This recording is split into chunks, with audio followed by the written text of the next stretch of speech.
जय श्री राम जी, जय श्री राम।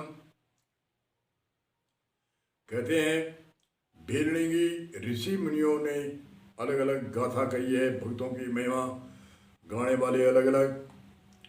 कई तो कहते हैं भीलनी की शादी की तैयारी थी, उस समय अनेक बकरे ले गए और भीलनी ने पूछा ये बकरे, बोले आपकी शादी होगी तो अनेक मेहमान आएंगे, उनको बकरे की सब्जियां बना बना करके उनकी मेहमान की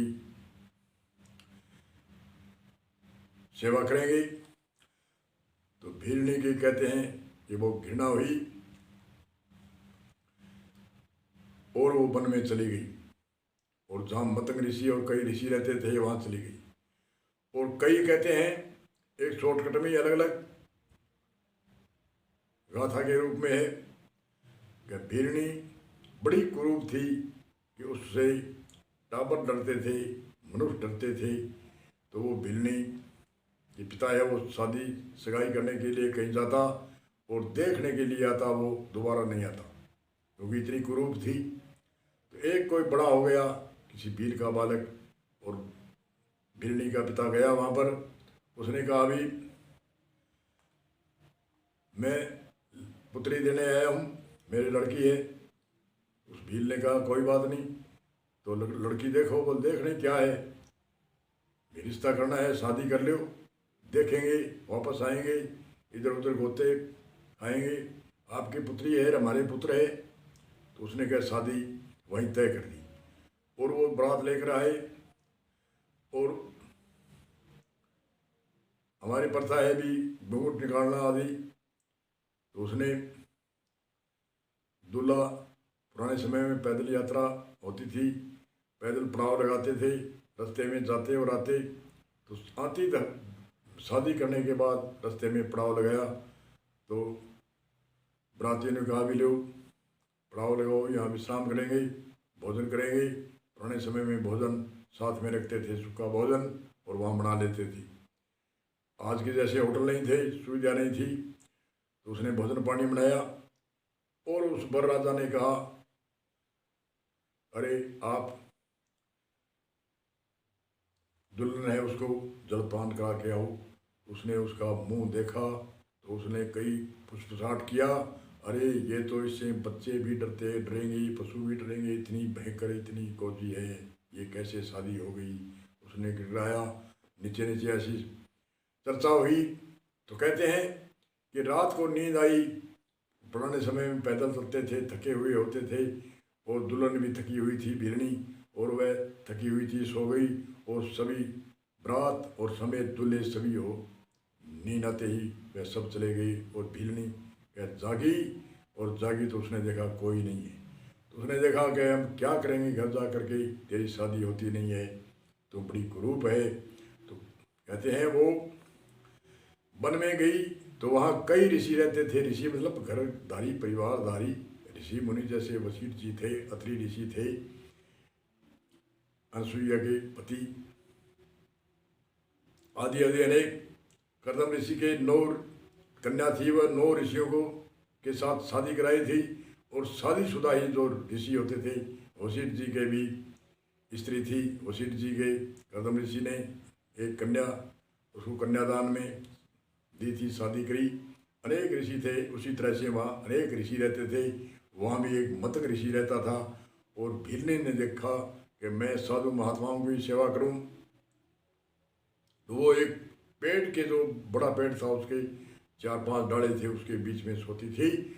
और रात को जो 3-4 के समय पहले, 3 बजे के 4 बजे के बीच में ही वो उन साधु ऋषि मुनियों की कुटियों में झाड़ू आगे आगे झाड़ू लगाती थी, सफाई कर देती थी।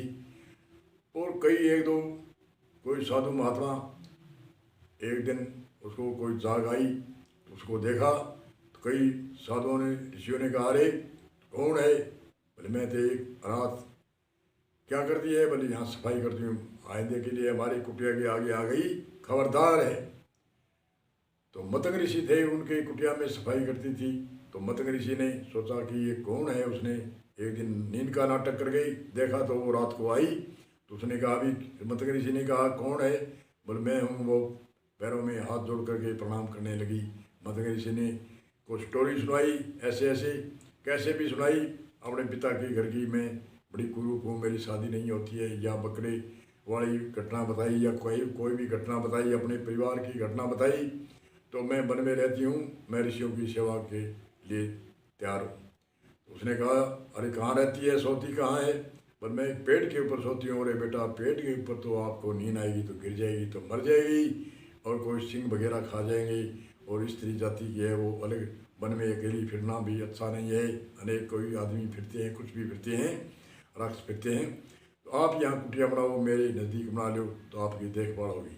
तो मतंग ऋषि के पास में कुटिया बनाई, और अमुक ऋषि थे, उनको बड़ा विरोध हुआ, बड़ा उपद्रव करने लगे। रहे मतंग ऋषि ने इसको, जो इसके सुबह के पैर पौधे, इसके दर्शन भी खोटे होते हैं, कितनी कुरूप है, और इसको इसने राख लिया। तो कहते हैं मतंग ऋषि वो बड़े विद्वान थे।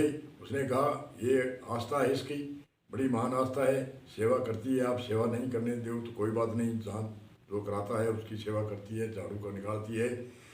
तो वो भिरनी सेवा करती रही। मतंग ऋषि व्रत थे, उसने कहा, मैं तो अब ब्रह्मलोक पधारता हूँ। तो भिरनी ने कहा, मैं भी चलती हूँ। बोले ऐसे नहीं। उसने एक प्रेम से कहा, मतंग ऋषि ने, यहाँ राम आएंगे, वनवास में आएंगे, उनका इंतजार करना। तो उसकी निशानी भी पूछी, सब कुछ पूछ कर गए, और मतंग ऋषि ब्रह्मलीन हो गई। तो उस समय भिरनी सेवा करती थी।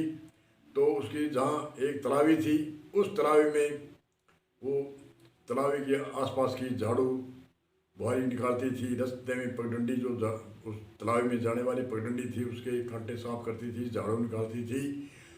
तो उस ऋषियों का, जो ऋषि रहते थे, उनका कहना था, मुझसे, हमारे से पहले पहले जो सेवा करनी है कर लो, हमने जब देख ली तो आपकी हम प्राण हरण कर लेंगे। मतंग ऋषि तो ब्रह्मलीन हुए हैं।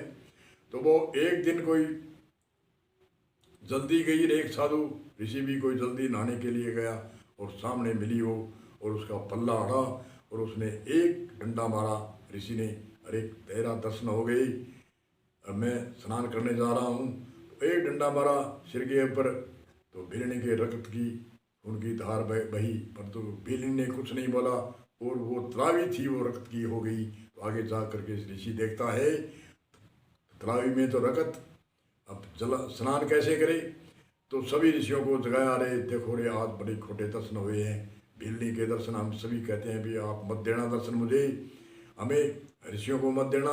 और आज ये ऐसी बड़ी उल्खनी है, जो बड़ी खराब स्त्री है, इनके भाव से, इनके प्रभाव से, और वो तलावी है वो रक्त की हो गई, इसका इलाज करो, मंत्र पढ़ो, कोई अपनी भक्ति का कोई सिद्धि प्राप्त करके उसके मंत्र पढ़ के उसको जल को ठीक करो। तो सभी ऋषियों ने जोर लगाया।